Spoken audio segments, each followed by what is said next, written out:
Hola.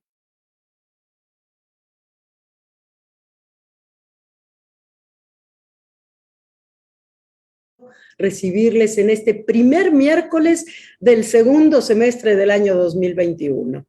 Y nos da más gusto todavía que la inauguración de este nuevo ciclo se haga con una invitada de lujo como es Marta Lamas. Marta es no solo una de las fundadoras del movimiento feminista en nuestro país, sino una de las intelectuales más importantes del México contemporáneo. Y eso queda en evidencia, entre otras muchas cosas, en este nuevo libro llamado Dolor y Política, Sentir, Pensar y Hablar desde el Feminismo. Yo todavía no voy a hablar del libro, solamente quiero decir que a pesar de que a Marta no le gustan demasiado ni los abrazos ni los halagos, por muy merecidos que sean, que es además una mujer enormemente generosa y solidaria.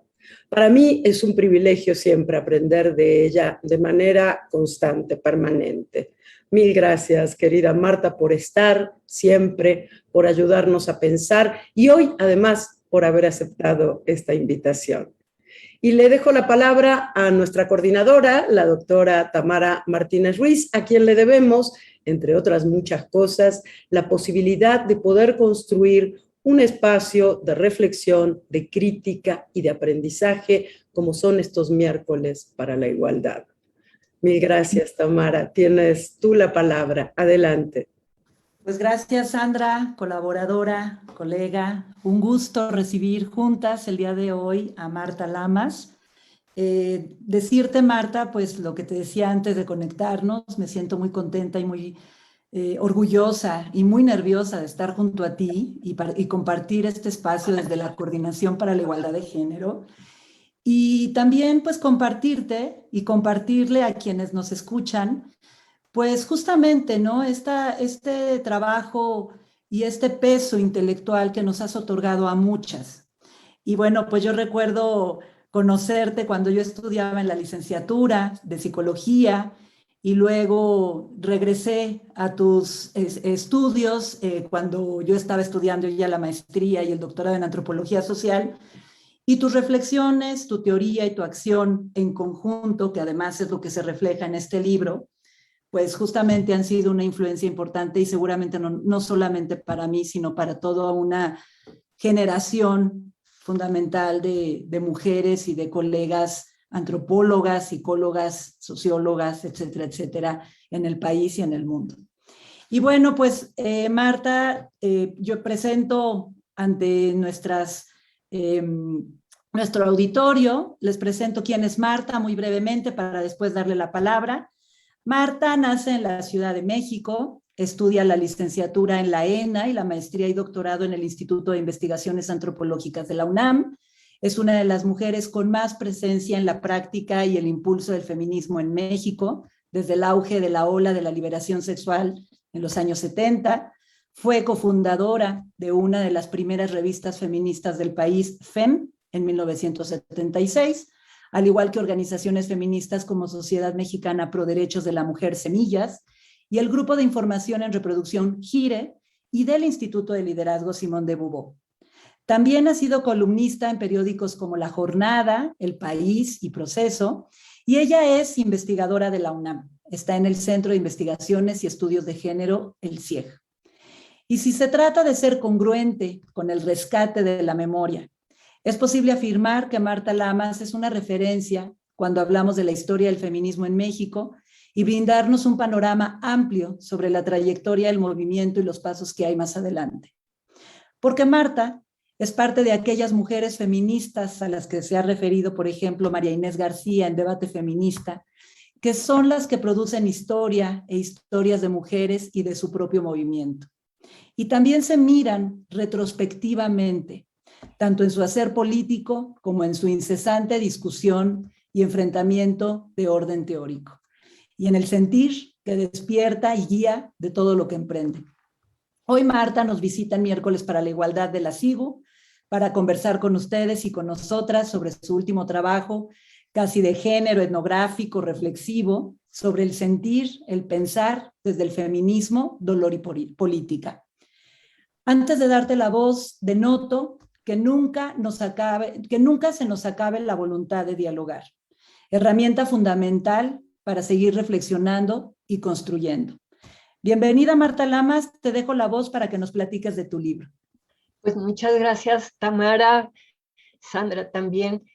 Pues miren, es un libro evidentemente de mis inquietudes políticas y también de mis emociones. Les voy a contar un poquito la trastienda. Fue el año pasado, después de la marcha maravillosa del 8 de marzo, ¿no? A las pocas semanas, mi hijo se puso muy grave, no de COVID, por suerte, de otra cosa, y entramos al hospital el 4 de abril. Y estuvo 11, 12 días en el hospital. Y bueno, aterrada de que me iba a dar COVID. Y sí pensando mucho en la muerte. Y sí pensando que tenía yo algo atorado de lo que yo no había hablado, que me había dolido mucho, que tenía que ver con mis posiciones feministas, con las cosas que yo escribo y la manera en que eso había sido recibido, leído y malinterpretado por otras compañeras feministas. Y entonces me pasé esos 10, 12 días así dándole la vuelta y diciendo, ¿qué voy a hacer con esto que tengo atorado? ¿No?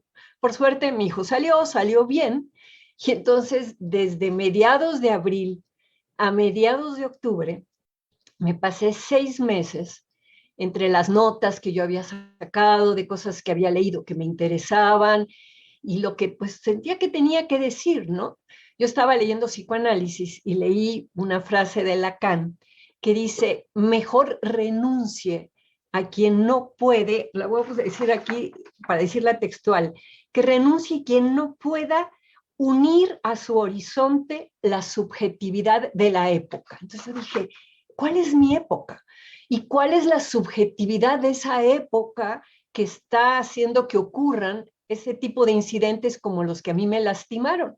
Entonces, bueno, pues mi libro empieza precisamente diciendo pensar la época, y de pensar la época me voy a pasar a las emociones que veo yo en los últimos 5 o 6 años de activismo feminista en la calle en la Ciudad de México, que es dolor, rabia y violencia.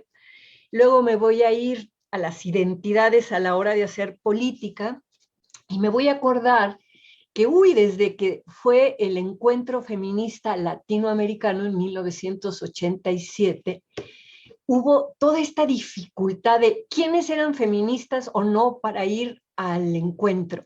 Entonces había algunas que decíamos, pues no hay un feministómetro, ¿verdad? La que se sienta feminista y quiera ir al encuentro, que venga, pero había otras compañeras que decían, no, si ellas no han estado comprometidas con el feminismo, si no han estado como activistas, pues nos van a llegar muchísimas mujeres así como haciendo turismo, ¿no? Entonces fue una discusión bastante ríspida y bastante complicada que al final se resolvió diciendo que se abra a toda mujer que quiera llegar a un encuentro feminista latinoamericano. Y entonces me acordé también de la discusión que tuve, sobre todo con una amiga argentina muy querida, y de Virgin, que decía cómo las fronteras identitarias que nos construimos a veces entre los grupos y las posiciones feministas tienen que ver mucho menos con diferencias ideológicas profundas o hasta políticas y mucho más con cosas personales, ¿no? Es la de ese grupo, pues si es de ese grupo, pues yo no me junto, ¿verdad? Y toda esta cosa de ponerle a la subjetividad, ¿no? Un peso que a veces viene menoscabando la posibilidad de acción política. Y me acordé también de un libro de un filósofo de la UNAM, Carlos Pereda, en donde habla de la razón arrogante, ¿no? De estas actitudes de yo tengo la razón y no tengo por qué discutir contigo, ¿no? Que de repente se daban.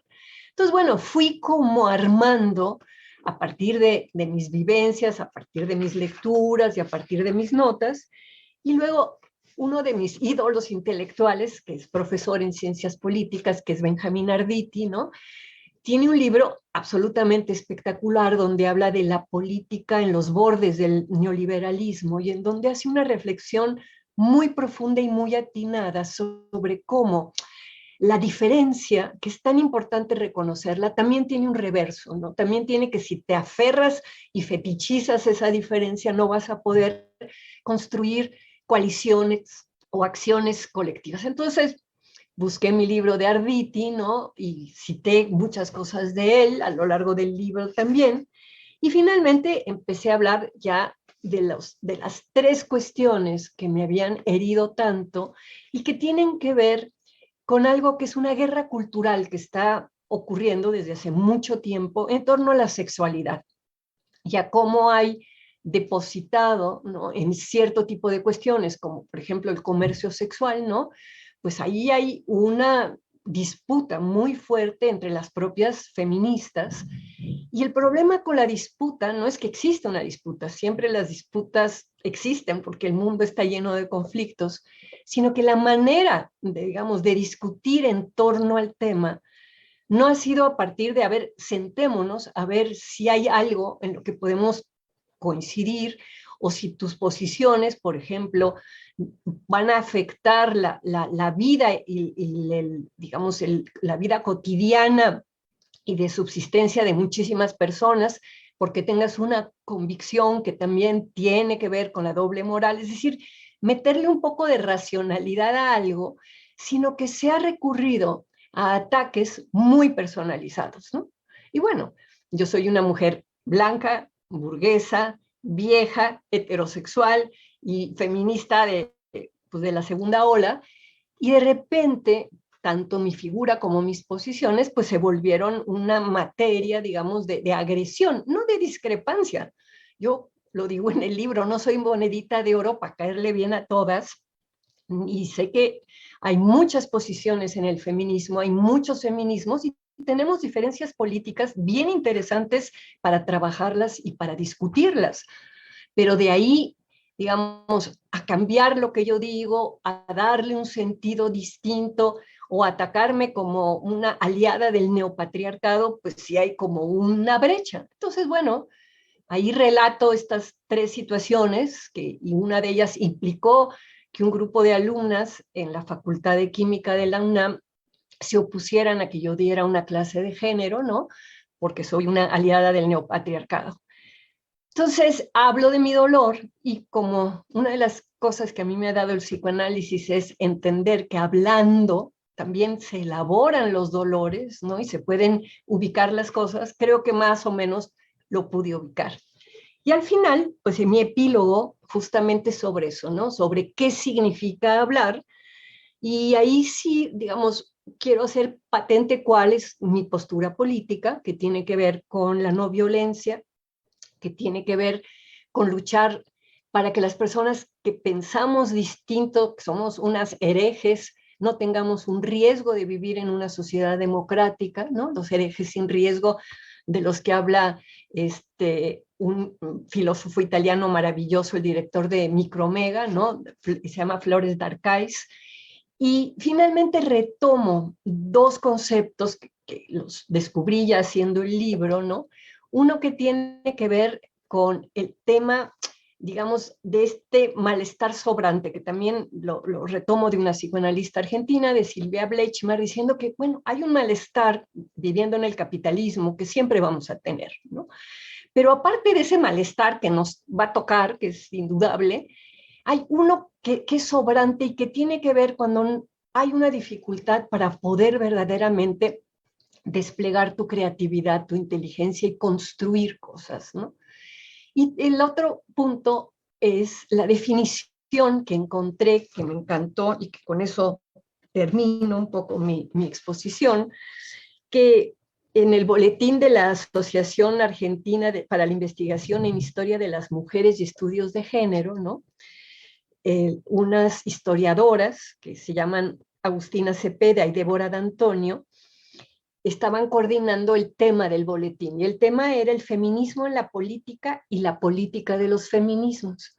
Y la definición que hacen de feminismo crítico a mí me encantó, porque dice que hay que pensar en un feminismo crítico en continuo aprendizaje y tránsito, un feminismo que entiende las dificultades de un nosotros en el ámbito sindical, un feminismo que debe estar en estado de alerta frente a las argumentaciones neobiologicistas y punitivistas que excluyen identidades en lugar de potenciar consignas, y también un feminismo rebelde, solidario y poético que asume la responsabilidad de hacer oír su voz con el firme propósito de que todos podamos vivir vidas menos precarias. Entonces, un poco ese es el cierre, ¿no? En donde yo, de alguna manera, voy a decir cuál es mi horizonte de feminismo al que me interesa construir con quien más se pueda, ¿no? Y cómo en esa construcción ser capaces de deshacernos de ese malestar sobrante que sí se puede eso hacer a nivel individual y personal, ¿no? Entonces, Tamara, Sandra, un poco ese es el libro, ¿no? Es decir, es un libro que resultó bastante, pero se ve que ya había cosas que estaba yo cocinando y tenía notas de cosas que había leído. Entonces, bueno, pues ahora me muero de curiosidad de escuchar sus preguntas, sus intervenciones. Pues muchas gracias, Marta. La idea es generar justamente pues un conversatorio más que una entrevista, sino poder compartir las reacciones de justamente de este escrito, que pues impresionante que lo hayas terminado en 6 meses porque tiene una cantidad de revisiones bibliográficas, intelectuales, como inclusive lo estás planteando, muy interesante. Y bueno, pues tu libro, sus capítulos, tal como está estructurado, pues me levanta varias reacciones y muchas reflexiones compartidas. Quiero iniciar compartiendo que el general del libro me parece que es un hilvane, va hilvanando ideas y sentires, ambos imprescindibles desde el activismo y como resultado justamente de la concertación entre las ideas, los sentires y que llevan a las acciones, justamente. Y creo que desde mi punto de vista te comparto que para mí, y les comparto que para mí el libro pues logra un engranaje que funciona justamente como una maquinaria entre lo que es el activismo, la importancia del trabajo teórico y de la reflexión. Tú le llamas la diseminación de ideas como fundamental para la acción política y que en sí mismo es tu libro y me parece que también tu actuar y tu acción. Y justamente también el ser personal, el ser social y el ser un sujeto social.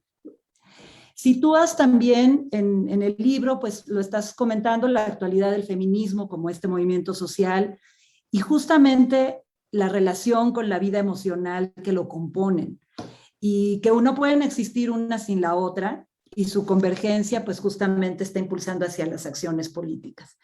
Y en medio de todo, pues hablas de muchos feminismos, los tocas, los comentas, y tocas un punto sobre el resurgimiento del feminismo. Un resurgimiento, me llama la atención que lo mencionas así, esta cuarta ola.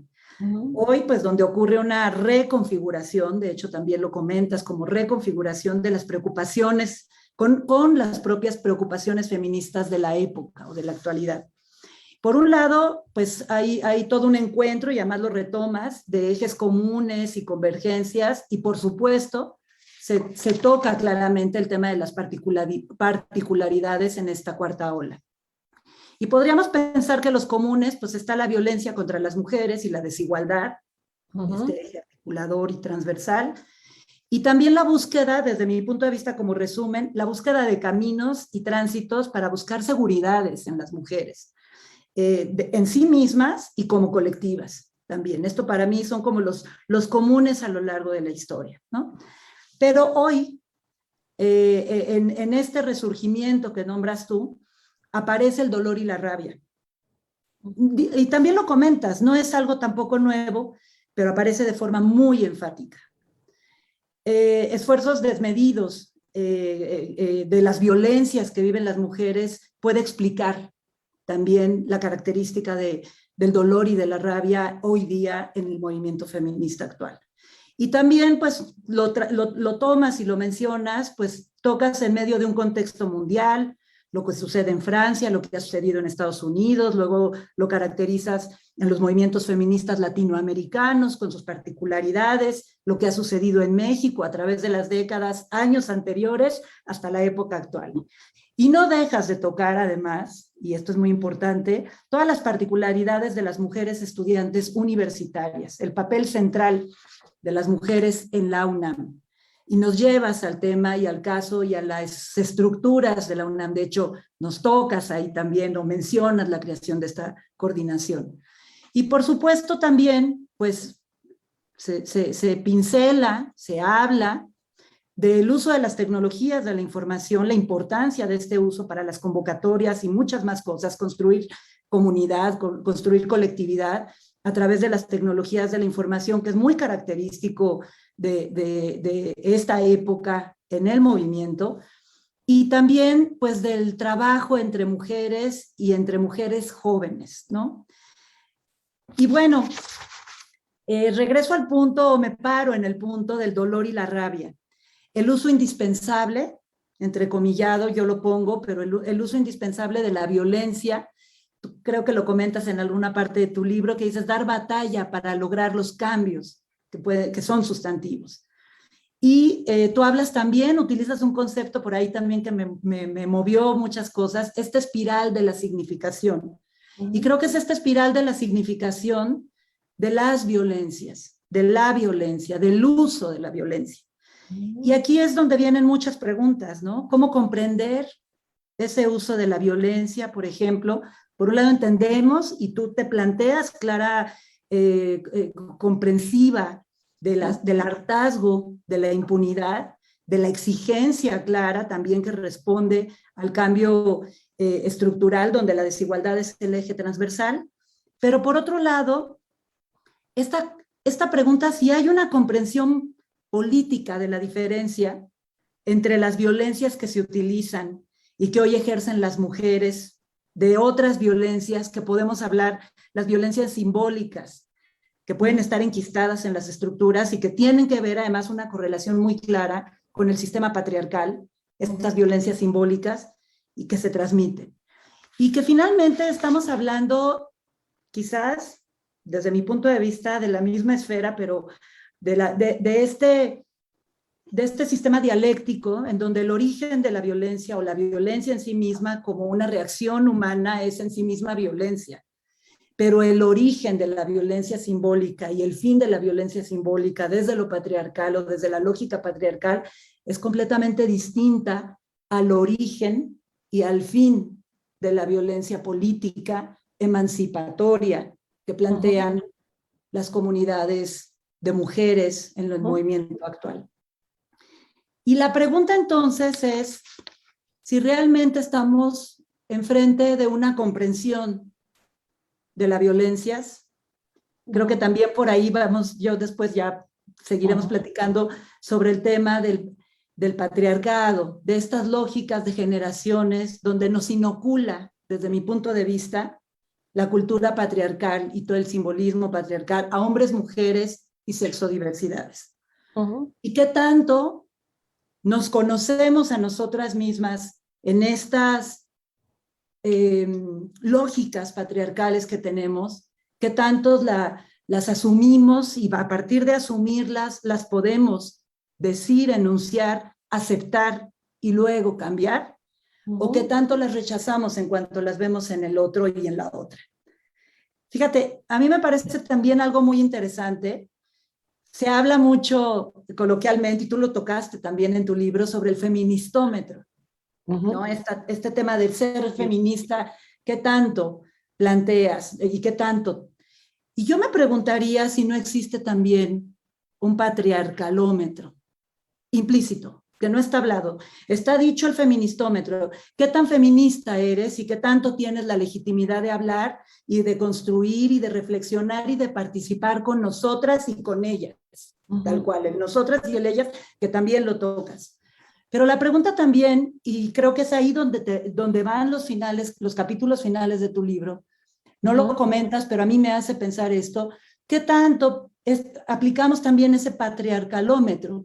¿Qué tan patriarcales seguimos y construimos? ¿Y qué tan enojadas o dialogadas estamos con ese patriarcado interior y lógico que nos permita salir de allí y reconstruirlo.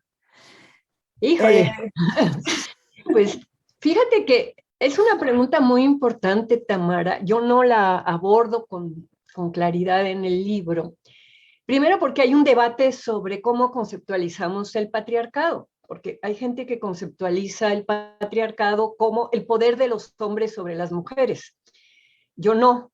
Yo comparto más bien la mirada de Bourdieu y la mirada en México de la doctora Cristina Palomares de la Universidad de Guadalajara, que plantea, y yo la veo así, en donde el patriarcado tiene una parte en donde los hombres imponen ciertas cosas, pero las mujeres tienen ciertos beneficios en ese arreglo patriarcal, ¿no? Es decir, el patriarcado no son los hombres en bloque contra las mujeres, son ciertos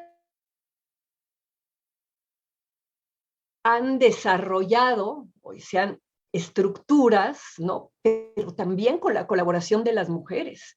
Y hay mujeres con una mentalidad patriarcal, y hay mujeres que aprovechan el lugar que la sociedad les da como mujeres, ¿no?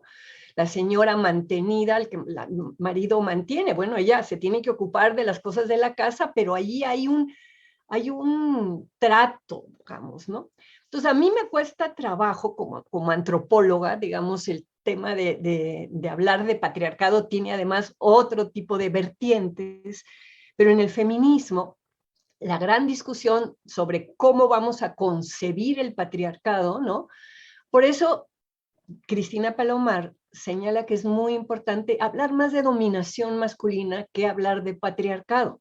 Ahí sí es como mucho más fácil ver, bueno, que la dominación eclesiástica, por ejemplo, de la Iglesia Católica, es muy masculina, la económica, cuando uno ve lo que son los agentes económicos, ¿no? Pues son básicamente hombres, ¿no? La militar, ¿no? Y finalmente la del poder político. Entonces, yo más bien le daría una vuelta a tu pregunta, un poco señalando que a mí lo que me pasó también a la hora de empezar a reflexionar sobre qué quería decir en este libro, sí fue comparar mi arranque en el feminismo hace 50 años, este año cumplo 50 años de haber ingresado al movimiento de liberación de la mujer. Entonces, nuestro paradigma era otro, era el de la opresión, nuestro paradigma político con el cual interpretábamos lo que le pasaba a las mujeres, lo que nos pasaba a nosotras, ¿no? Y hubo un momento en donde ese paradigma cambió. Tamar Pich, que es una jurista italiana que tiene unos libros espectaculares, ella marca a principios de los años 2000 el cambio del paradigma de la opresión al paradigma de la victimización por violencia, ¿no? Y dice cómo lo que antes se hablaba de opresión y buscábamos a veces causas estructurales, económicas, psicológicas, etcétera, para esa opresión, discriminación, de repente el paradigma en el siglo XXI de la lucha feminista ha sido el tema de la victimización por violencia. Y vivimos en un país en donde además la realidad da sustento a ese paradigma, porque cuando las feministas de la segunda ola en los años 70, 80 salíamos a la calle, pues éramos unas 20 locas, 50 locas, 200 locas, ¿no? Que jamás teníamos miedo que nos fueran a secuestrar, que no había desapariciones, no había todo lo que ha habido después. Entonces, por un lado, hay una situación en la realidad social que fortalece ese paradigma, que además es un paradigma mundial, no solamente en México, ¿no? Este paradigma de la victimización y de la violencia, ¿no? Pero además aquí está totalmente sustentado cuando abres el periódico y ves que hay otra chava desaparecida, otro feminicidio, otro tal. Es decir, el giro que le va a dar a la subjetividad política del feminismo, la violencia real y concreta en México, eso va a marcar una forma de hacer política, ¿no? En el feminismo pasó una cosa muy interesante. Cuando al principio éramos poquitas, ¿no? Poquitos grupos, digo, había en todo el país, pero yo hablo de la Ciudad de México, siempre acoto, ¿no? Porque si no parecería que generalizo, no, no, yo hablo de la Ciudad de México. En la Ciudad de México nos tuvimos como que repartir también por nuestros intereses y por distintas cuestiones los temas, porque no había tantas que pudieran hablar de todo. Entonces, hubo como quienes empezamos a trabajar mucho más el tema de la sexualidad y el aborto, y quienes empezaron a trabajar el tema de la violación al principio, y luego se transformó más en el tema de la violencia. Yo no estuve mucho en los grupos que trabajaron el tema de violencia, y para este libro sí tuve que ponerme a leer, pero no leí mucho a feministas sobre violencia, sino antropólogos, científicos sociales, porque yo quería, primero que nada, conceptualmente tomar una postura. Y mi postura es una postura que sé que cae gorda, que es que la violencia es inevitable en la condición humana. Digo, perdón, Freud lo dijo de muchas maneras, ¿no? No somos seres buenitos, ¿verdad? Todo este conflicto entre eros y tánatos, es decir, entonces, frente a una realidad de la condición humana que es la violencia, ¿cuáles son los instrumentos que nos vamos a dar para que esa violencia esté contenida? Bueno, uno ha sido el Estado con el monopolio legítimo de la violencia, pero aparte necesitamos otras cosas, ¿no? Y ahí el trabajo que han hecho los grupos feministas que trabajan el tema de violencia es importantísimo. Yo no estoy en ese tema, digo, lo planteo, digamos, allí en la discusión, porque si bien yo reconozco la violencia política como una necesidad cuando no hay salidas, ¿no? También creo que el feminismo está empezando a discutir de unos poquitos años para acá el tema de la no violencia, ¿no? ¿Qué implica hacer política desde la no violencia?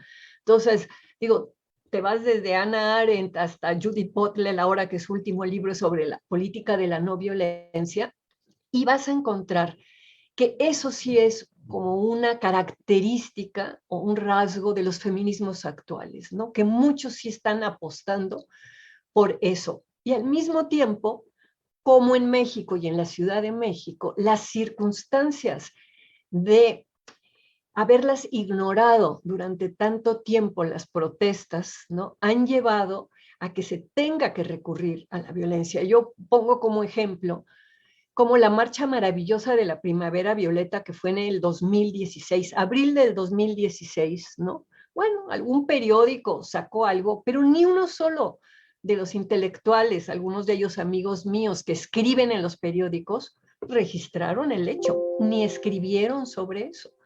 Pero cuando en el 2019, ¿no? Las chicas finalmente llegan a la estación de policía, rompen una puerta de vidrio y le echan diamantina rosa al jefe de policía, ese hecho violento y mediático va a hacer que, digo, yo revisé la cantidad de intelectuales que tomaron el hecho para hablar, llevando agua a su molino también, porque da de alguna manera también están un poco en contra del gobierno, etcétera, pero lo hicieron. Entonces, empiezo como a distinguir que una cosa es la violencia estructural en la que estamos, ¿no? Otra es más bien lo que habla Bourdieu de la violencia simbólica, que es un poco distinto de cómo tú lo usas, que es la violencia que las propias personas nos aplicamos cuando aceptamos los esquemas de la hegemonía dominante. Entonces, las mujeres que aceptan esta separación del mandato de la feminidad y el mandato de la masculinidad y que son, digamos, buenas mujercitas en el sentido tradicional, se están aplicando también una violencia simbólica. Por eso el término de patriarcado es tan complicado. Entonces, vas a tener la violencia estructural, la violencia simbólica que las propias personas y la violencia política. Y hay que hablar de violencias en plural y hay que empezar a distinguirlas y ver que hay momentos en donde hay que entrar. Por ejemplo, la toma del local de la CDNH, ¿no? Que lo convirtieron luego en un albergue. Ese no fue el primer acto de protesta de las mujeres cuyas hijas habían sido desaparecidas, asesinadas, violadas, ¿no? ¿no? Ellas habían recurrido primero a esto que el Estado da como los cauces, ¿no? Pusieron la demanda y no las pelaron. Y fue ya después de un rato, frente a la frustración de que esos cauces no funcionan, que llegaron a la toma del inmueble, ¿no? Entonces, a mí no me parece que la toma del inmueble sea un acto de violencia. Es un acto de desesperación que tuvo que hacerse con lo que se puede describir con un acto digamos, de tomar algo, ¿no? De fármaco con fuerza, ¿no? Pero que nos lleva a reflexionar si de veras vamos a considerar que estas mujeres son violentas y si vemos su historia, ¿cómo vamos a interlocutar con ellas? Es decir, les vamos a decir, oigan, ¿ustedes son violentas o ustedes son dolidas y desesperadas, ¿no? Entonces, bueno, pues como ves, son muchas cosas que se engarzan, ¿no? Que yo espero, digamos, ojalá y diera pie, digamos, la publicación del libro y las lecturas que yo sobre las violencias en plural. A mí me preocupa que cuando se habla de violencia de género se esté pensando solamente en violencia hacia las mujeres, ¿no? La violencia de género es la violencia que ocurre por el género, y el género como este proceso de simbolización que se da en todas las sociedades, ¿no? Entonces, bueno, pues esas son un poco las cosas que se me ocurre ahorita, digamos, platicando contigo, me suscitó tu intervención, ¿no? Pero sí, yo hay cosas que no tengo todavía resueltas políticamente, ¿no? O sea, por eso también el libro cierra con dudas y con preguntas, porque lo único que sé es esta cosa que es un poco contradictoria, ¿no? Que yo apuesto por la no violencia y al mismo tiempo no condeno lo que muchas gentes consideran violencia, ¿no? Entonces ahí todavía no logro a lo mejor explicar bien mi posición. Pues muchísimas gracias, Marta. Yo voy tomando notas y se me ocurren muchas preguntas, muchos comentarios. Es un libro, como bien dijo Mario Luis Fuentes, que me gustó mucho el comentario que hizo, en una presentación que se hizo en la UNAM del libro, es un libro que nos ayuda a pensar, que nos ayuda a intentar aclarar algo de lo que estamos viviendo, ¿no? Entonces, en este mundo complejo, violento, contradictorio, injusto, desigual, porque para allá voy. La verdad es que pensaba tocar muchos puntos, porque son muchos los que tú tocas, pero evidentemente no puedo hacerlo, no podemos hacerlo en una charla, no podríamos agotar el libro porque el libro abre muchísimos caminos y los vas tejiendo como un espacio de reflexión crítica, ¿no? Es un libro en el que vamos entrando y vamos pensando contigo, reflexionando contigo, cosas claves en este momento, como por ejemplo, ¿qué sucede con estas manifestaciones públicas de cuerpos reunidos, ¿no? Esta idea de la resistencia frente al poder de los cuerpos, normalmente empiezan a ser sobre todo cuerpos jóvenes que encuentran en ese espacio compartido una fuerza. Ahí hay un tema interesantísimo que tú trabajas y que tiene que ver con algo a lo que voy a ir ahora y que tú mencionaste. También reivindicar algo que me parece fundamental y yo retomo de algunas de tus lecturas y de tus lecturas también anteriores. Finalmente tú eres una intelectual de izquierda, con todo lo que esto quiere decir en un mundo como el nuestro. Recuperar a un teórico como Gramsci y la idea de la emancipación y pensar el movimiento feminista, volver a pensarlo como un movimiento emancipatorio, anticapitalista, antipatriarcal, antirracista, para mí es un punto sobre una I fundamental.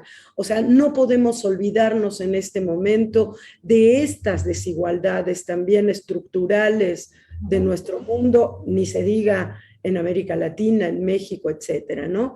Y ahí entra este tema que me ha gustado tanto, de reivindicar las pasiones, ¿no? El estudio de la afectividad, el estudio de las pasiones como motores en el ámbito político. Esto nos permite entender muchísimo de aquello que estamos viendo con las chavas en la UNAM, con las chavas fuera de la UNAM también. Digo, hablamos de la UNAM porque lo tenemos cercano, lo hemos vivido y parte de lo que tú estás contando tiene su origen en algunas de las respuestas dentro de la UNAM, aunque no únicamente, ¿no? Entonces, esa idea de la rabia, pero también de tus propias pasiones, ¿no?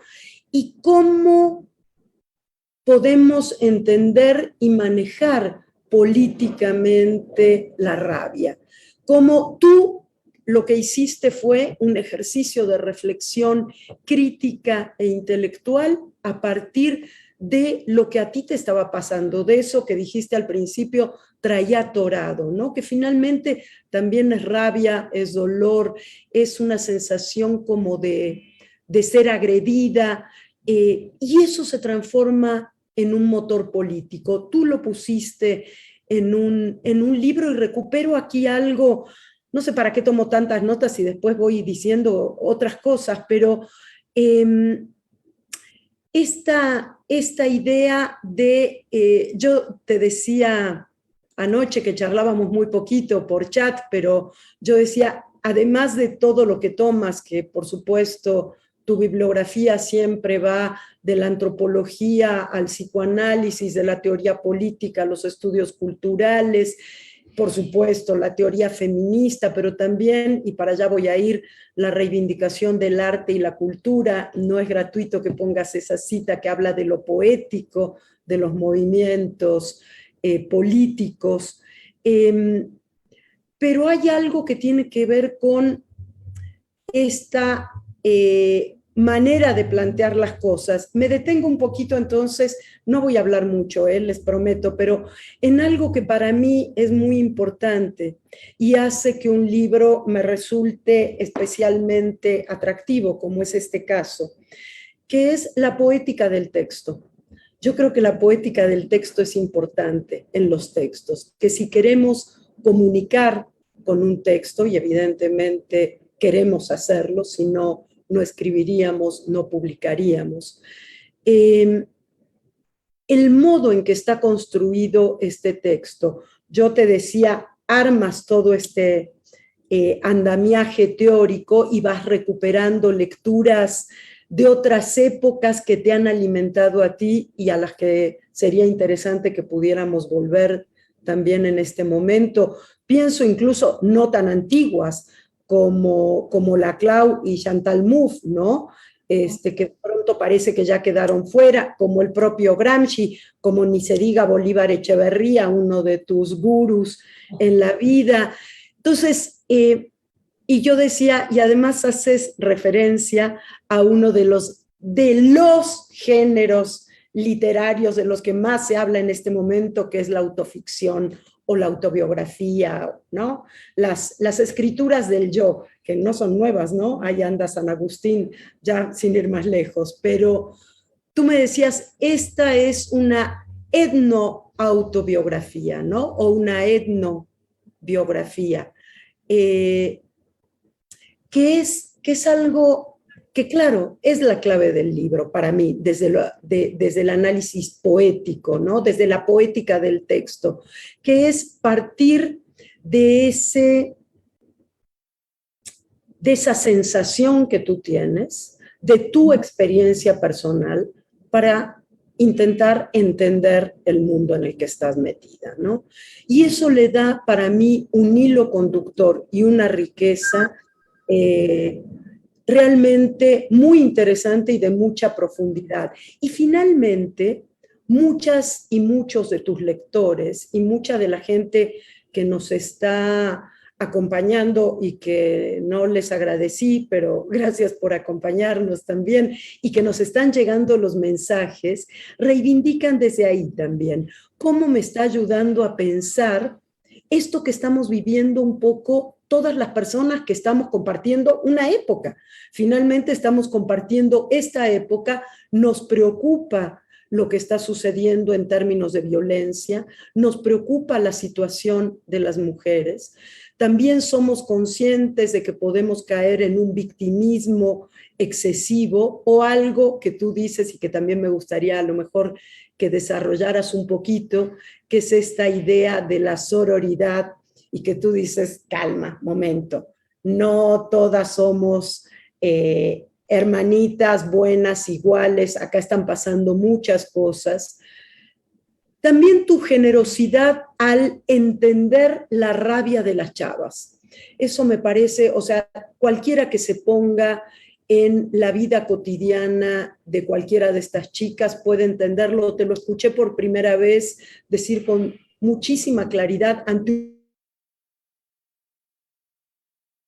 enojadas en el Colegio de México en una charla diciendo hay que vivir en condiciones de precariedad, subirse a un transporte público en la mañana 3 horas antes de tus clases para llegar a tiempo a la universidad, que te manoseen, que te digan cosas, y luego llegas a la universidad y encima tienes que enfrentarte a lo que te tienes que enfrentar, ¿no? Entonces, también esta posibilidad de entender eso.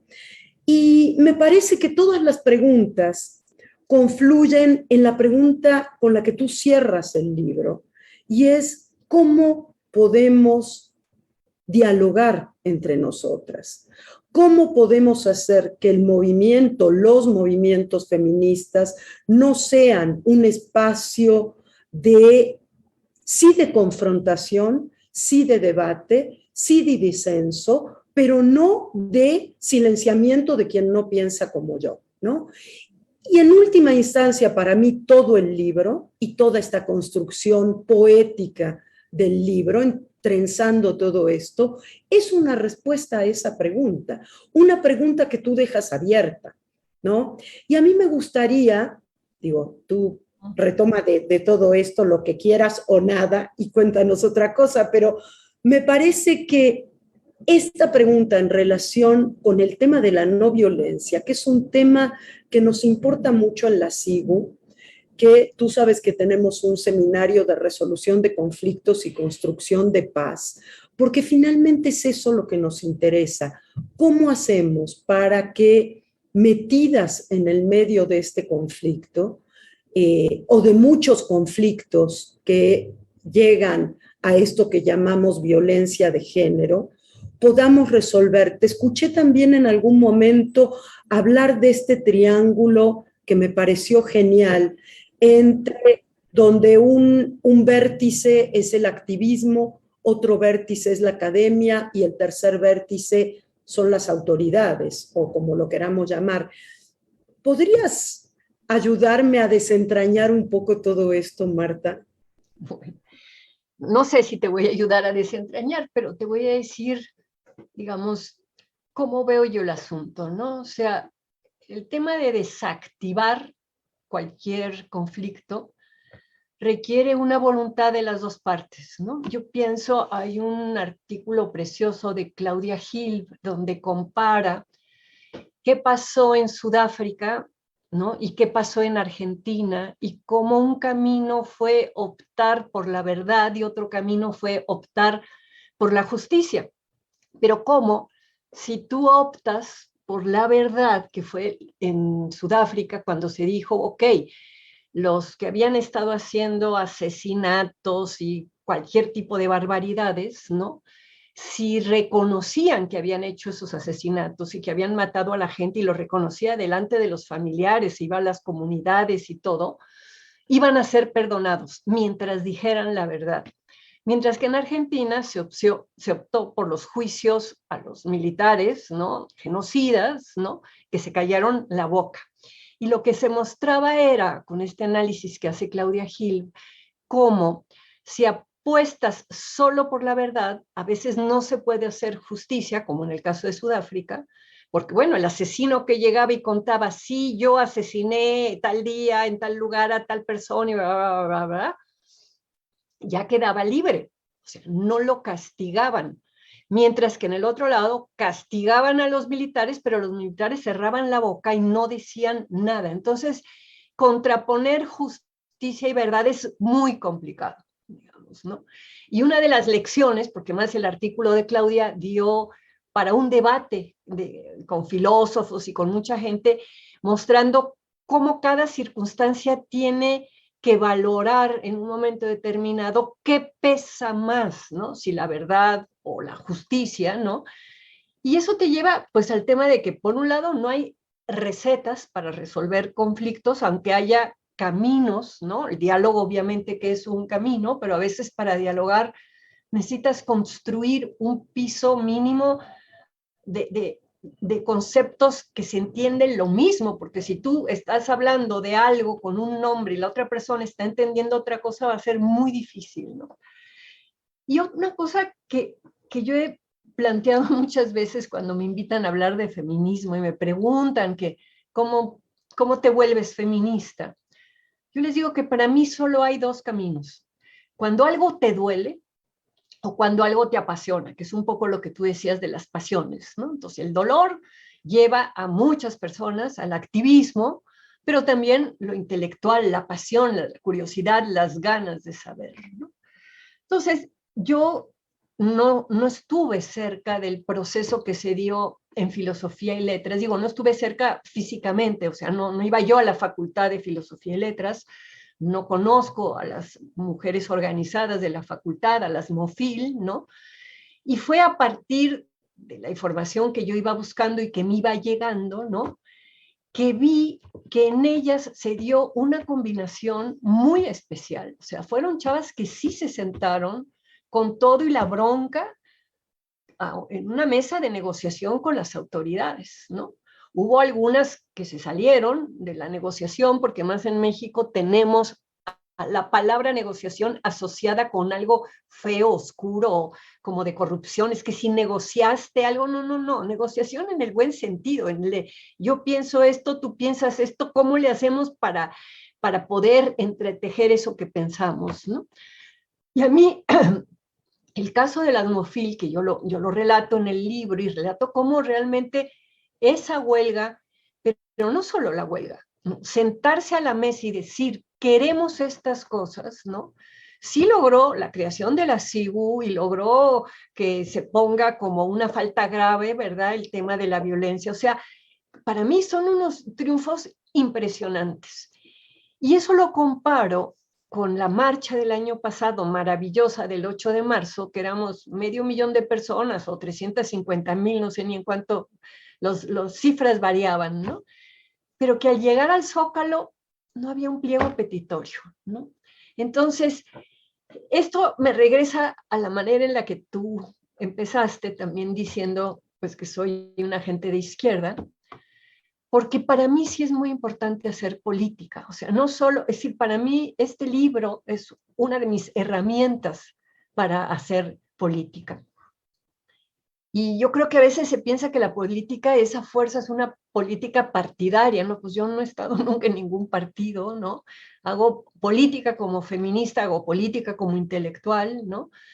Y creo que todo el conflicto que tenemos enfrente es cuando no hay voluntad de hacer política. Es decir, podemos tener posiciones distintas, perspectivas distintas, pero si tú tienes esa voluntad de hacer política, que la tenían las chicas de MOFIL, que ellas sí quisieron que algo quedara de la huelga, sí quisieron que aparte de que luego hicieron destrozos y que luego hubo cosas las que discrepo muchísimo, ¿no? Pero la voluntad de hacer política sí se manifestó y se consiguió algo, ¿no? Y pienso que ahí hay un camino, ¿no? Y el camino, pues es de nuevo la palabra, el diálogo, ¿no? Pero eso no va a ocurrir espontáneamente, hay que construirlo. Ellas lo construyeron con la huelga. Si no hubiera habido esa huelga, no hubiera habido esa posibilidad. Y al mismo tiempo estamos viendo que, por ejemplo, algo que me toca cercano por razones que no viene al caso aquí, la Facultad de Arquitectura, que lleva en paro desde el semestre pasado y que sigue en paro, ¿no? Pero en donde yo no estoy viendo esa voluntad y un pliego petitorio, claro, porque tú no puedes pedir que se acabe la violencia o que se acabe el acoso o que despidan a la gente sin un proceso, pues, ¿no?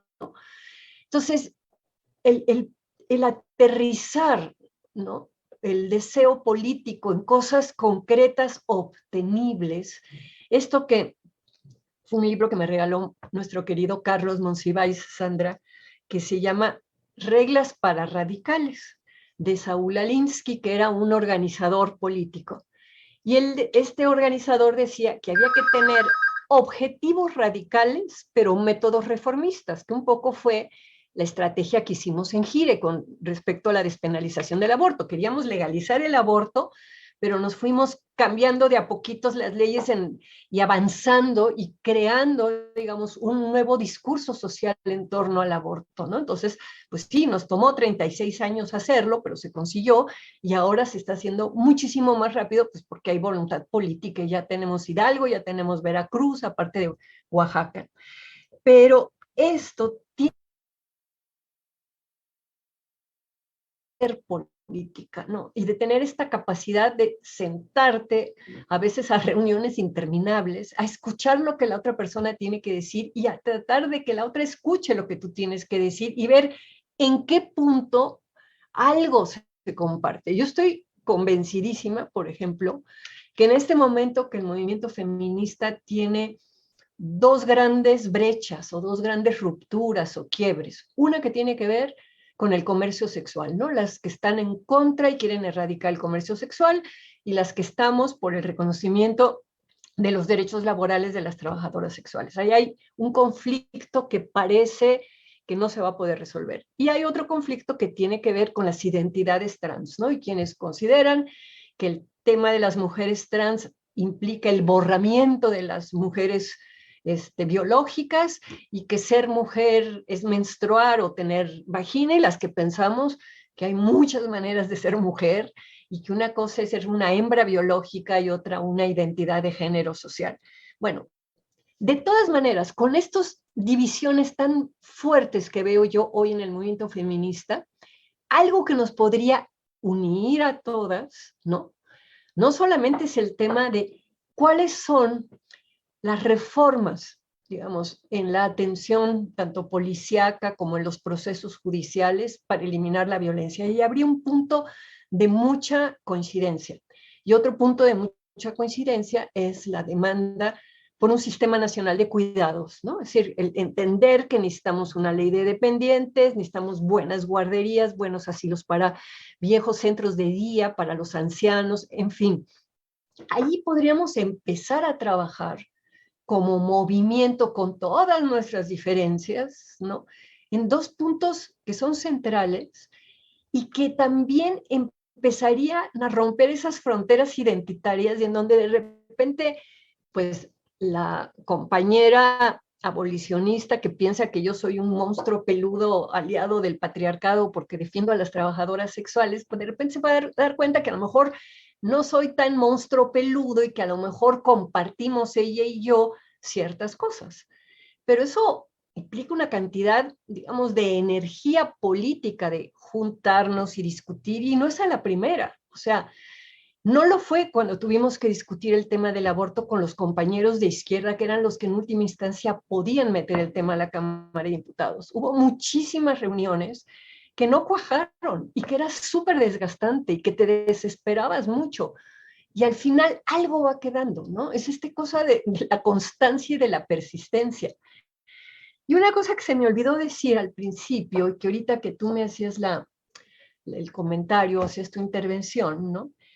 Esto de la temporalidad, ¿no?, afectiva, que es un concepto que yo retomo de una lingüista o literata británica, Prudence Chamberlain, que habla de cómo la subjetividad se va transformando y tiene un tiempo, ¿no?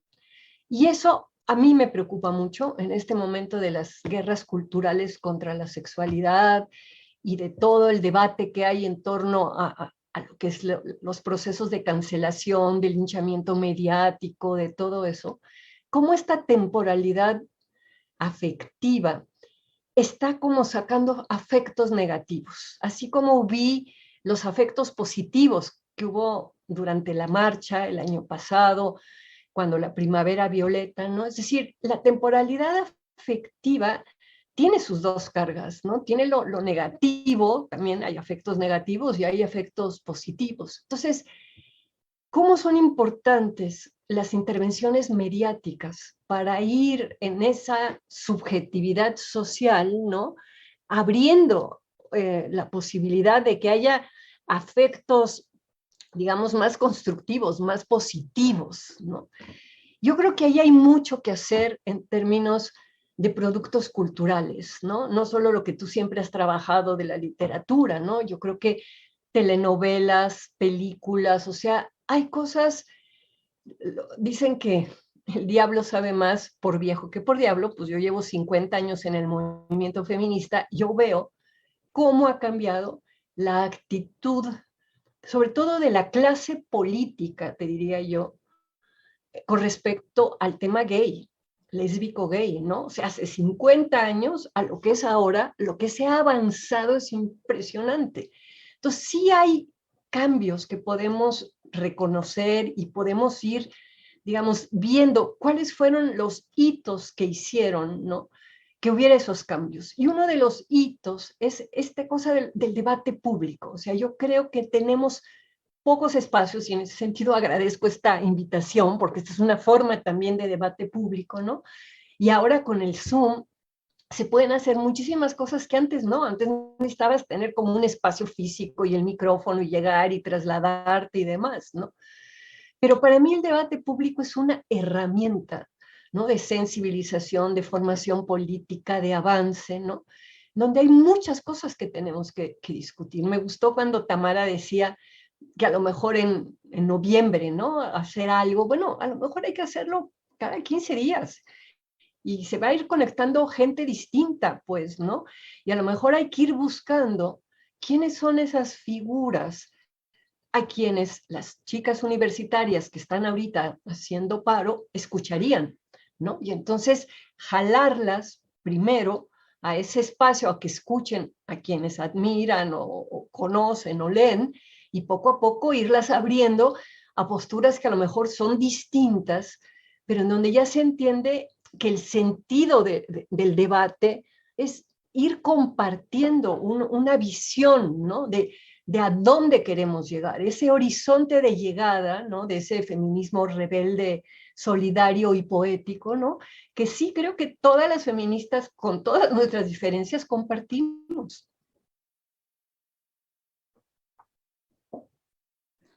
Así es, Marta. Tocas el tema de buscar ese feminismo justamente rebelde, solidario y poético, que justamente mencionas que asuma el propósito de que todos podamos vivir vidas menos precarias y que el objetivo justamente es acabar la precariedad. Desde un feminismo crítico de autorreflexión.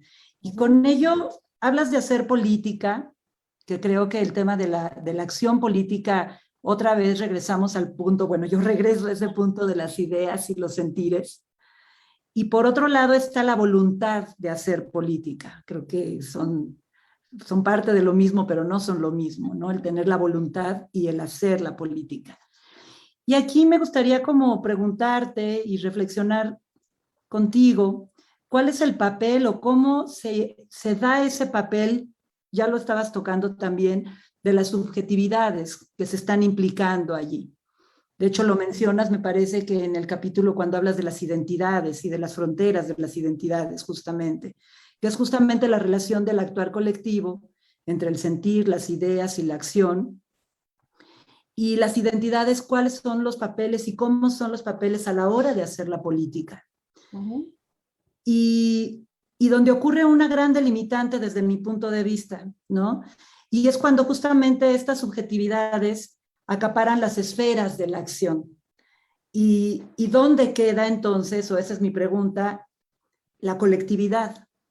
Este diálogo colectivo en donde nuestras subjetividades o las subjetividades son parte del hacer la política y no partir desde el yo me siento, yo me veo, yo me veo aquí, y que resulta entonces imposible hacer esa vida colectiva y esa acción política de la colectividad, desde mi punto de vista. Y creo que ahí también, creo que lo junto mucho con el tema de los feminismos que se tocan también. Estos diálogos que a veces no llegan a diálogos, se quedan en intentos o inclusive en discrepancias, y que no nos llevan justamente a esta acción colectiva y esta acción política. Y que creo que, en efecto, retomamos estas reflexiones y estas ganas de generar un foro justamente de escucha y de conversaciones más amplia. Esperemos que para el mes de noviembre, y ya lo habíamos platicado también con el CIEG de la UNAM, invitar al CEICH, al CRIM, a las facultades y, por supuesto, pues a las jóvenes, a las nuevas generaciones, ¿no? Y bueno, por ejemplo, también quiero retomar en otro de tus libros, en el 2006, hace 15 años ya de esa escritura, tú comentas: el feminismo en una sociedad machista es por naturaleza radical. Hacia una misma dirección lograr que la diferencia sexual no se... A estos 15 años de su escritura, ¿qué contrastes encuentras en ese feminismo radical de los 2000 y los feminismos radicales de ahora, por ejemplo? Pues fíjate que yo discrepo mucho de que se califique de radical al feminismo extremista. O sea, quienes están usando el término de feminismo radical, para mí no son radicales, ¿no? Radical es ir a la raíz, ¿no? Es a lo mejor todavía mi esquema más antiguito de lo que implica radical, pero ellas se ponen la etiqueta de feministas radicales. Entonces, más que cuestionarles cómo se llaman, yo creo que hay que decirles, ok, pero aparte del nombre, que es radical, dame el apellido, porque el apellido para mí es, bueno, soy un feminismo radical, como decía Sandra, antirracista, anticapitalista, antipatriarcal y a favor de que, pro qué, digamos, ¿no? Que para mí vendría el tema, digamos, y por la no violencia, ¿no? Es decir, ese es lo que a mí me faltaría en el largo apellido de estos feminismos, ¿no? Y fíjate que yo ahorita que dijiste lo del foro, bueno, no sé, pero yo tengo una duda. Yo creo que habría que hacer primero encuentros más pequeños. Es que en un foro, o sea, ¿será que yo cuando oigo la palabra foro, pues me imagino algo abierto en donde llega todo mundo, ¿no? A mí me gustaría, digamos, con algunas gentes del CEICH, algunas gentes del CIEG, algunas gentes de la... Sí, tener una primera reunión de trabajo, digamos, a lo mejor sin público, a lo mejor nada más como para saber si estamos teniendo ciertas coordenadas que nos permitan dialogar y que luego permitan que vayamos ampliando, así como círculos concéntricos, ¿no? El diálogo. Es que el diálogo en un foro es muy complicado. En un foro lo que tú tienes es personas que van y echan su rollo, ¿no? Y a lo mejor alguien les contesta o no les contesta. Yo no digo que no se haga el foro, que se haga, pero a lo mejor en paralelo sería muy interesante empezar con un dispositivo de escuchemos dónde radican nuestras diferencias internas aquí, algunas académicas feministas de la UNAM, ¿no? Así algunas. Digamos, yo sé con las compañeras del CEICH que tenemos una diferencia muy fuerte con respecto al tema de comercio sexual, pero más que de nuevo ponernos a discutir de eso, ¿en qué sí coincido yo con las del CEICH o en qué coinciden las del CEICH conmigo y las del CIEG, ¿no? Y nosotras con la SIGU, ¿no? Y contigo y con Sandra y el equipo, ¿no? Es decir, ¿en qué coincidimos? Entonces, como empezar a tejer a partir de las coincidencias con posturas que ya son distintas dentro de la UNAM, ¿no? Entonces, no sé, ahorita se me ocurrió cuando decías eso, ¿no? Lo otro es un foro como más para las estudiantes, para que vean los distintos feminismos, etcétera, y está muy bien que se haga, ¿no? Pero a mí me interesaría, y creo que eso, digamos, hasta donde yo sé, no se ha hecho, ¿no? Un ejercicio un poco como el que se hizo en Sudáfrica, ¿no? En el sentido de decirnos la verdad, ¿no? De ciertos puntos, ¿no? En un grupo pequeño. Es decir, estoy pensando en 15 personas o 20 personas, ¿no? Es decir, elegir dónde están los núcleos feministas en la UNAM, ¿no? E invitarlas a ver si podemos encontrar coincidencias, porque ya sabemos que tenemos diferencias, pero sería como en la cosa propositiva, decir, bueno, veamos si hay una manera de escucharnos entre nosotras, que primero compartimos que somos de la UNAM y compartimos que somos feministas, pero hay muchas cosas que nos separan o que nos dividen o que nos confrontan. Bueno, ¿por qué no hacemos explícito lo que sí nos une y por dónde queremos caminar? Me parece que, Marta, con eso también respondes un poco a la pregunta sobre qué entiendes por no violencia, ¿no? Realmente es una forma de construcción de consensos para llegar a un objetivo. Ese elemento me parece fundamental, ¿no? ¿A qué queremos llegar? Porque sentarnos a hablar por hablar y agredir o no, y bueno, intercambiar opiniones está todo muy bien, pero estamos construyendo algo. ¿Qué estamos construyendo? A lo mejor ni siquiera hay claridad de qué es lo que estamos construyendo, más allá de decir estamos hartas de la violencia de género. Eso estamos todas hartas, de las violencias de todo tipo, también de vivir en un mundo como este, ¿no? Pero eso me parece clave, y si estás de acuerdo, tenemos una serie de comentarios, preguntas y demás, y tenemos todavía un ratito. Tenemos también Julio Agrado, qué emoción. Gabriel Castro Álvarez, un saludo. Mónica Eugenia Aldrete, saludos desde Atizapán de Zaragoza. Saludos con cariño y admiración a Marta de parte de Virginia Carrillo. Gracias, doctora Lamas, Orten GB. Lo que aporta contribuye a nuestras propias reflexiones. Danita Soriano, ¿es entonces un libro donde te vas a defender de algo que te dolió? Pues sí, un poco ya lo explicaste. Marta Serna, Marta Lamas es un referente, siempre con aportaciones. Qué privilegio escucharla, la admiro mucho. Cecilia Salas del Campo, Carmen Ruiz, muy interesante el libro. Aquí alguien dice ser feminista, y un poco en consonancia con lo que venimos diciendo, es tener la capacidad de saber que disentir de otras, otros y otras a mis ideas es un derecho respetable y tan digno como el mío. La diversidad es lo que enriquece los saberes que compartimos. Olga Sabido, fantástico el libro y la obra de Marta, nos hace una pregunta crucial: ¿cómo encauzar políticamente la rabia? Que es de lo que estamos hablando. La UNAM, componentes incluyentes y abierta a hablar de todos los conceptos. Cecilia Barrera, Marta Lama siempre aporta, en fin. A partir de cuándo y en dónde puedo conseguir el libro, eso lo contesto yo. El libro se puede conseguir desde este mismo instante y desde antes en las mejores librerías y también en las otras, supongo. Está en todos lados, todo el mundo lo está leyendo y comentando. Aquí llegan saludos de gente que lo está leyendo y que te manda abrazos.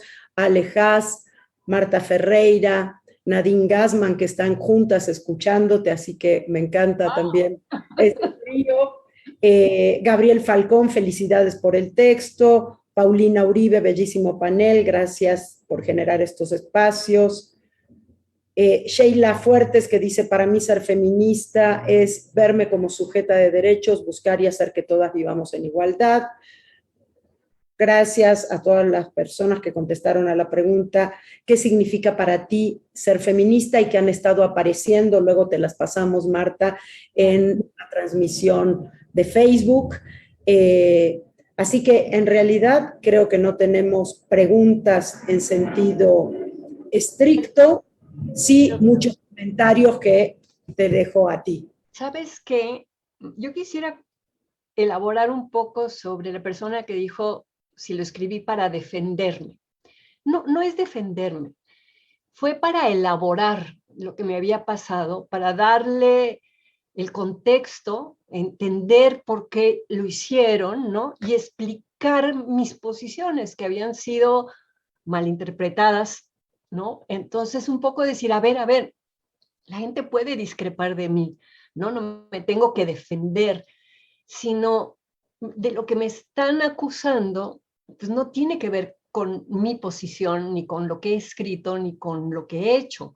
Entonces era como para explicarme más que para defenderme, porque defenderme suena así como, no sé, no me siento reconocida en el término defender. Es explicar y elaborar, porque en la medida en que pude contarlo y que pude escribirlo, pues de alguna manera dejó de dolerme tanto, ¿no? Eso también ayuda, por eso hablar es tan importante. Hablar y algo que tú recuperas mucho, porque dijiste algo de lo que podemos hacer a través de la literatura, pero también recuperas mucho las acciones artísticas como espacios de trabajo de reflexión, ¿no? No es solamente expresarse, sino hay una reflexión metida ahí en ese trabajo creativo. No es gratuito que le dediques el libro a Liliana Felipe y a Jesús Rodríguez, no solo porque las quieres mucho, sino porque admiras la forma diferente en que hacen política. Y ese me parece un punto muy importante también para pensar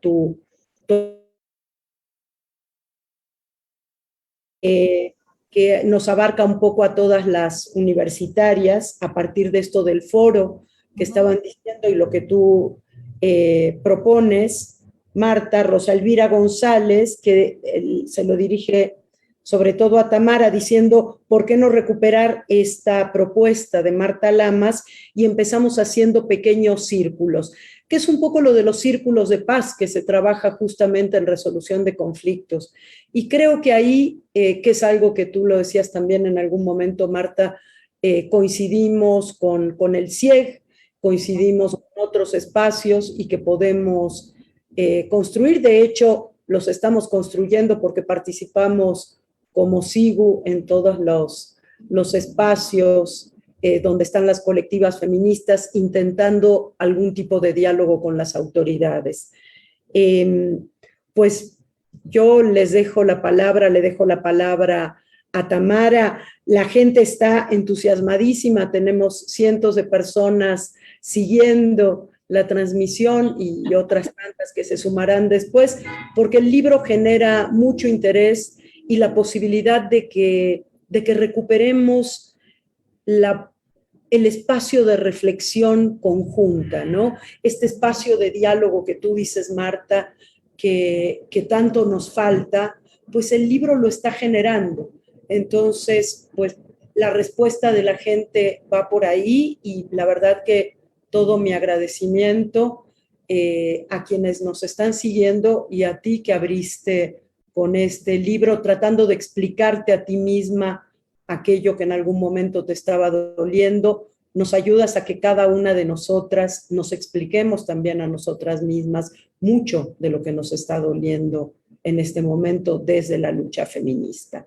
Así que le dejo la palabra a Tamara. Muchas gracias, Marta. Gracias, Sandra.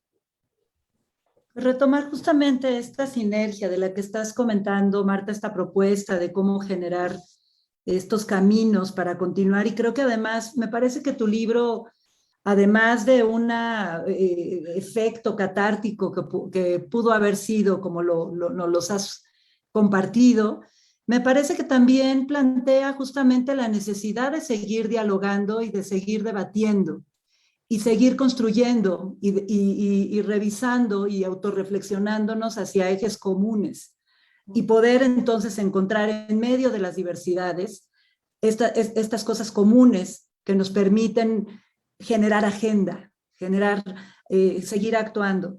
Y yo aquí creo que como coordinadora pues de esta coordinación para la igualdad, pues justamente replicar o encontrar estos ejes de sinergia, que es la escucha, la escucha en todos los sectores y para todas las personas. Me parece que es fundamental, haciendo alusión y apelando al diálogo justamente, y a la articulación para lograr estas convergencias de lo que podamos hacer.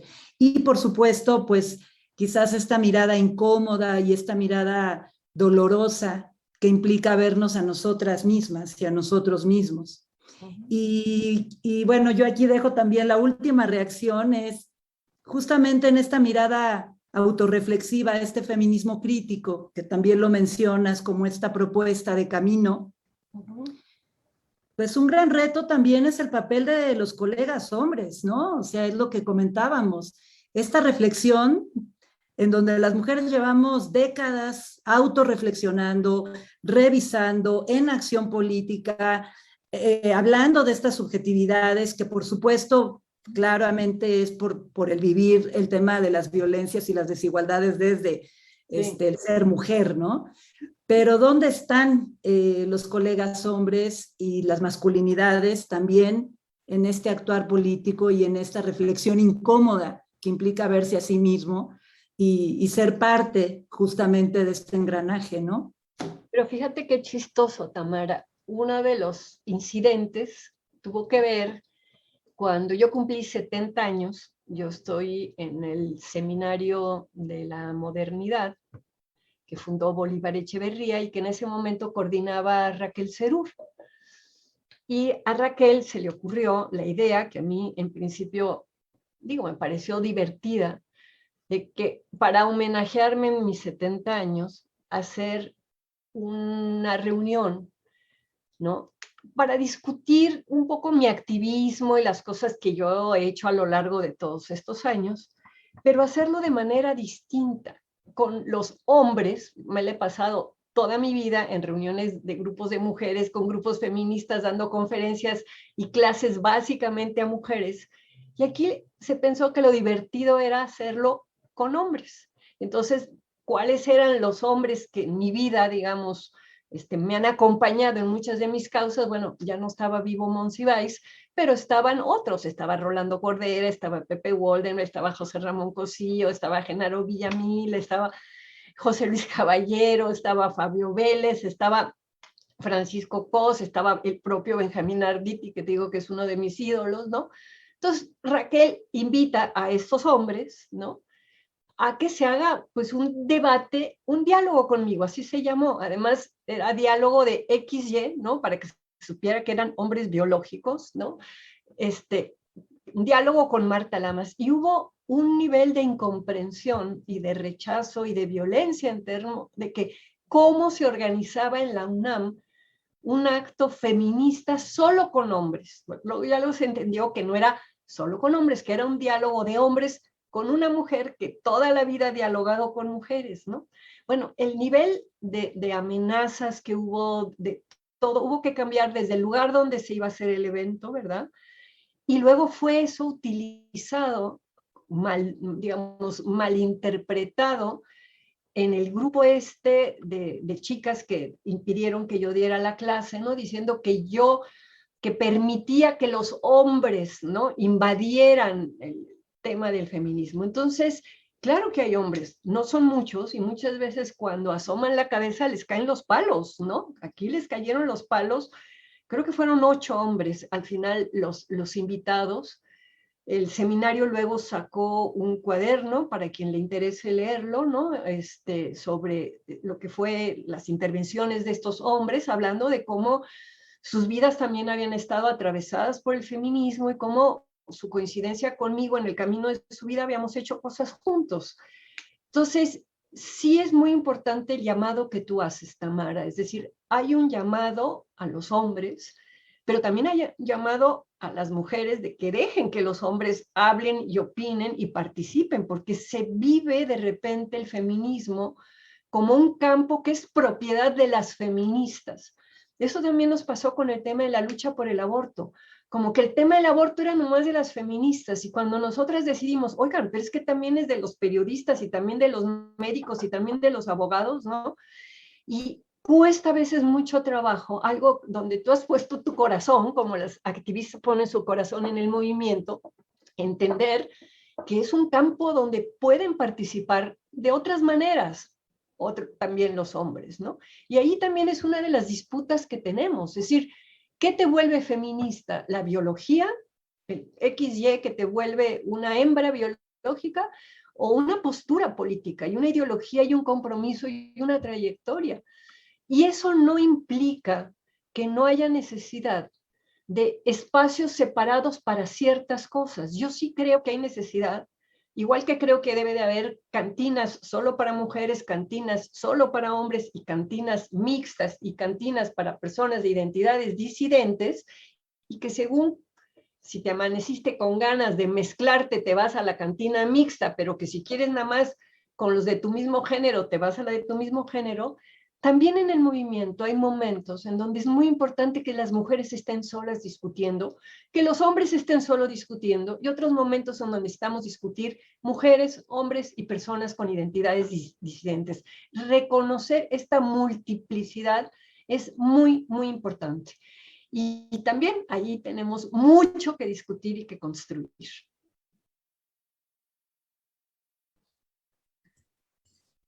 Pues Sandra, adelante. No, yo Gracias, ya, Marta. sí, estoy de acuerdo, siguen llegando muchos saludos, nos están escuchando desde Puebla, mandan saludos y piden, Marta, muchas nos quedamos enganchadas, porque el título llama eso, con ese libro, Reglas para Radicales. ¿Puedes Sí. volver a repetir el dato? El nombre es Saúl Alinsky. Yo lo tengo en inglés, me lo regaló Monsiváis. Yo no sé si está traducido al español, pero seguro en Amazon lo consiguen. Es un libro, digamos, muy, muy marcado por el momento en que salió, que creo que fue finales de los 50, principios de los 60, y este organizador cuenta cómo realmente intervino, ¿no? Haciendo esto de el objetivo era radical, tal.